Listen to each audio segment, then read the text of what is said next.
പാലോ നല്ല നടപ്പാലം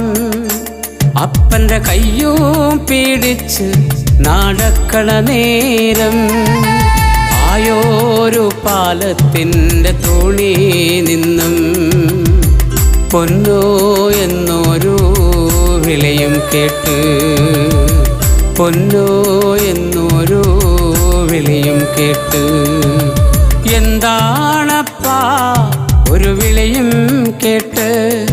എൻ്റെ അമ്മ വിളിക്കേണോരൊച്ച പോലെ എന്താണപ്പാ ഒരു വിളിയും കേട്ട് എൻ്റെ അമ്മ വിളിക്കേണോരൊച്ച പോലെ എൻ്റെ അമ്മ മണ്ണോട് മണ്ണായെന്ന് അപ്പൻ തന്നല്ലേ പറയാറുള്ളു.